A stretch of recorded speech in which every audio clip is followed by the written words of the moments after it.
சொல்லுங்கள் சரவணன் சார், அந்த ஃபிங்கர் பிரிண்ட்ஸ்லேருந்து ஏதாவது பாசிபிலிட்டிஸ் இருக்குதா? அன்றைக்கி மழை பெஞ்சதுனால டெவலப் பண்ண ஃபிங்கர் பிரிண்ட்ஸ் எல்லாமே ஃபெயிண்டாக இருக்குது sir. It's unfit for comparison. Details mail பண்ணுறோம் சார். சரி, ஓகே, பை. என்னாச்சு சார்? ரங்கா சார், அந்த கிரைம் சீன் பக்கத்தில் இருக்கிற டோல்கேட்டில் இருந்து அன்றைக்கி ராத்திரி 7 மணிலேருந்து 1 மணி வரைக்கும் வந்துட்டு போன வண்டிகளோட டீட்டெயில்ஸ் ஒன்றும் விடாமல் எடுது. சரிங்க. அப்புறம் அந்த விசினிட்டியில் இருக்கிற எல்லா சிசிடிவி கேமராஸையும் ஒன்றும் விடாமல் செக் பண்ணுங்க. Okay sir.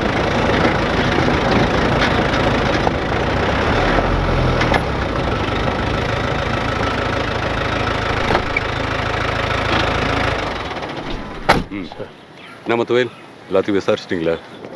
சார், அந்த கொலை நடந்த இடத்துல எல்லாம் விசாரித்தேன் சார். அந்த கொலை யாரும் பார்க்கலன்றாங்க. அந்த டைமில் யாருமே அந்த பக்கம் போகலன்னு சொல்கிறாங்க சார். அப்புறம் அந்த ஊரில் கேட்டால் எல்லாம் பேய் பிசா செஞ்சுருக்குன்னு சொல்கிறாங்க சார். சார், ஆமாம் சார், நம்ம ஊரில் பேயை பார்த்தேன்னு சொல்லுங்கள் உடனே நம்புவாங்க. ஆனால் கடவுளை பார்த்தேன்னு சொல்லுங்கள் நம்பவே மாட்டானுங்க சார். அப்புறம் அபிஜித் ஒர்க் பண்ணுற இடத்துல போய் விசாரித்தேன் சார். அவர் 2 வாரம் லீவில் போயிருக்காரு. அவருடைய பிரதர்ல என்கேஜ்மெண்ட்டுக்காக சார். இன்னைக்கு ஆஃபீஸில் இருக்க வேண்டியவர் அதுக்குள்ளே இப்படி ஆயிடுச்சு சார். அங்கே இருக்கிற எல்லாரும் விசாரிச்சிட்டேன் சார். யாருக்கு அவர் மேலே எந்த இஷ்யூவும் கிடையாது. அப்புறம் அவங்க குடியிருக்கிற அடையார் ஃப்ளாட்டில் கூட போய் விசாரிச்சிட்டேன். அங்கே இருக்கிற செக்யூரிட்டி, நெய்பர்ஸ் எல்லாரையும் விசாரிச்சிட்டேன். அவங்கள பற்றி குட் கப்புள்ஸ் தான் சார் சொல்கிறாங்க. 2 பேரும் லவ் பண்ணி மேரேஜ் பண்ணிட்டாங்க. முதல்ல அவங்க அப்பாவுக்கு அதில் அவ்வளோ விருப்பம் இல்லையா. ஆனால் அதுக்கப்புறம் அவங்க பேசி சமாதானம் ஆகிட்டாங்களாம் சார். ஸோ இதெல்லாம் வச்சு பார்க்கும்போது அவருக்கு யாரும் எதிரியாக இருக்க வாய்ப்பில்லை. அவங்க சென்னையில் தான் ரொம்ப நாளாக இருக்காங்க. ராபரி நடந்ததுக்கான எந்த தடயமும் இல்லை. போஸ்ட்மார்ட்டம் ரிப்போர்ட்ஸ் வச்சு பார்க்கும்போது யாரோ திட்டம் போட்டு கொலை செஞ்ச மாதிரி இருக்கு. யாராக இருக்கும்? அப்பாவே இருக்கிற ஒருத்தர் எதுக்கு சும்மா கொலை பண்ணணும்? அப்படி பண்ணணும்னா அது ஒரு சைக்கோ கில்லராக இருக்கணும். இல்லை இந்த கொலைக்கு பின்னாடி ஏதோ ஒன்று ஒளிஞ்சிட்டு இருக்கு. அதை நான் கண்டுபிடிக்கணும்.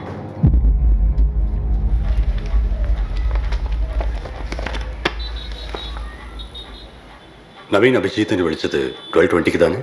അതെ സർ. പക്ഷേ മര്യാദയ്ക്ക് സംസാരിക്കാൻ പറ്റിയില്ല.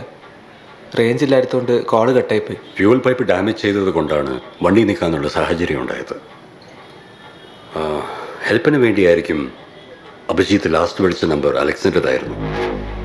അതൊരു 12:30 ബട്ട് കണക്ട് ആവില്ല. ஆனால் பசங்க ஸ்டேட்மெண்ட் അനുസരിച്ച് கொலை നടന്നത് ഏകദേശം 1 മണിക്കാണ്. അവർ സെപ്പറേറ്റ് ആയിട്ട് ക്വസ്റ്റ്യൻ ചെയ്തപ്പോഴും നോ ഇൻകൺസിസ്റ്റൻസീസ്. അപ്പോൾ 6 മണിക്കൂറിൻ്റെ ഉള്ളിൽ എന്നാ നടന്നത് அதுக்கு கிளாரிட்டி கிடைக்கணும்னா கௌரியோட ஸ்டேட்மெண்ட் வேணும். மோட்டிவ் ஆஃப் த கிரைம் என்ன இருந்தாலும் ராபரி இல்லை. Which brings me to my next question. இங்கனത്തെ wounds in some cases could be a crime of passion. ஒரு பெண்ணான கொலை செஞ்சதுன்னு பசங்க சொன்னாங்க. சாரி, தப்பாக நினச்சிக்காதீங்க. ഗൗരിയും അഭിജിത്തും അവർ തമ്മിൽ റിലേഷൻഷിപ്പ് എങ്ങനെയായിരുന്നു? അവർ രണ്ടാളും സ്നേഹിച്ച കല്യാണം കഴിച്ച. He was like a brother to me. നിങ്ങൾ 2 പേരും ഫ്രണ്ട്സ് തന്നെ. Did he discuss anything with you? Sir, എനിക്ക് അവനെ നന്നായിട്ട് അറിയാം. അവൻ അങ്ങനെ ഒരു അഫയറിൽ ചെന്ന് ചാടുന്ന ടൈപ്പല്ല. ഇങ്ങോട്ട് കയറി വരുമ്പോൾ അവിടെ ഇരിക്കുന്ന ആളെ ശ്രദ്ധിച്ചോ? വീട്ടുകാരുടെയും നാട്ടുകാരുടെയും മുന്നിൽ മാന്യനാണ്. എന്നാൽ ആക്സിഡന്റ് മാതിരി ഭാര്യയും കൊച്ചിനെയും കൊന്നു. എതുക്ക്? അവൻ അവൻ്റെ കാമുകിയുടെ കൂടെ ജീവിക്കാൻ വേണ്ടി. സോ നമുക്ക് നന്നായി അറിയുന്ന ആളായിരിക്കും ഷോക്കിംഗ് സർപ്രൈസസ് തരുന്നത്.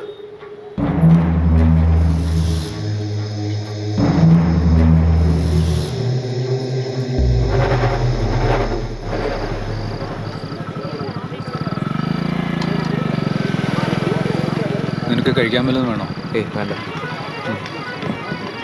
ഇനി പോലീസുകാർ പറഞ്ഞ പോലെ വേറെ റിലേഷൻഷിപ്പോ മറ്റോ? അങ്ങനെ ഒന്നുമില്ലടാ. അവർ പോലീസുകാരല്ലേ. ഇതുപോലെ അവർ പലതും ആലോചിച്ചെടുക്കും. ഒരു പെണ്ണാണിത് ചെയ്തെങ്കിൽ ആരായിരിക്കും? എന്തിനായിരിക്കും?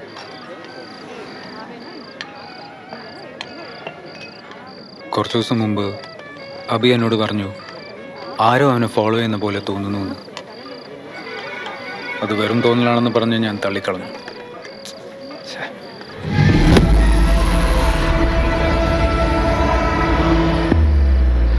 അലക്സ് ഏട്ടാ, അവിടെ ഒരു പെണ്ണ് നമ്മൾ ശ്രദ്ധിക്കുന്നുണ്ട്. ഏത് പെണ്ണ്?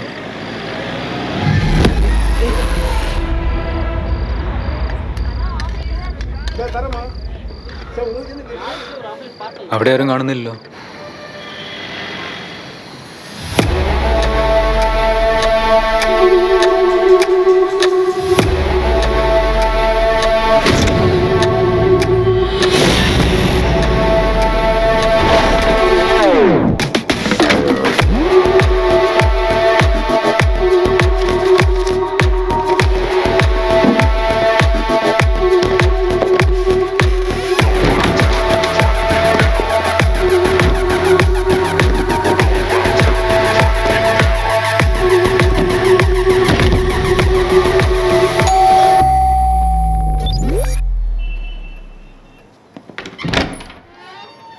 சார் உங்கள் பைக்கை கொஞ்சம் எடுக்கணும்.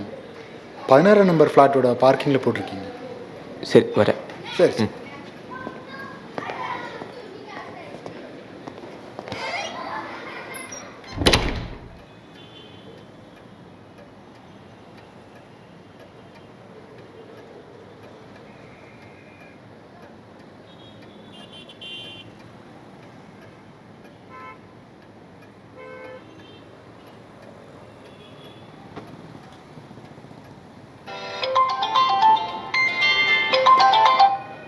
ആ നവീൻ, ആ നീ വീട്ടിലാണോ? ഇല്ല ഓഫീസിലാണ്, ഇറങ്ങിയിട്ടില്ല. വർക്ക് തീർന്നില്ലടാ. ആ നീ പറ, ഇപ്പൊ ചേച്ചിക്ക് എങ്ങനെയുണ്ട്? ഇപ്പോഴും ഹോസ്പിറ്റലാടാ. എടാ എനിക്കൊരു ചെറിയ ഫേവർ ചെയ്യാൻ പറ്റുമോ? ആ പറ. ഗൗരിയുടെ അക്കൗണ്ട് നിൻ്റെ ബാങ്കിലാണ്. ഓക്കെ. അപ്പോൾ ഞാനൊരു മെസ്സേജ് ഫോർവേഡ് ചെയ്തിട്ടുണ്ട്. അതിലെ POS നമ്പർ ട്രാക്ക് ചെയ്തിട്ട് ആ കാർഡ് എവിടെയാണ് സ്വൈപ്പ് ചെയ്തിരിക്കുന്നതെന്ന് ചെക്ക് ചെയ്ത് പറയാമോ? ഓക്കേടാ. ഫുൾ നെയിമും ബാങ്ക് ഡീറ്റെയിൽസും ഞാൻ അയച്ചിട്ടുണ്ട്. Okay, give me some time. Muthuswamy അണ്ണാ. அவர் சாப்பிட்றாரு சார். ആണോ? ഈ വണ്ടിയുടെ പാർക്കിംഗ് 6 ഞാനൊന്ന് പുറത്തു പോയിട്ട്. போங்க.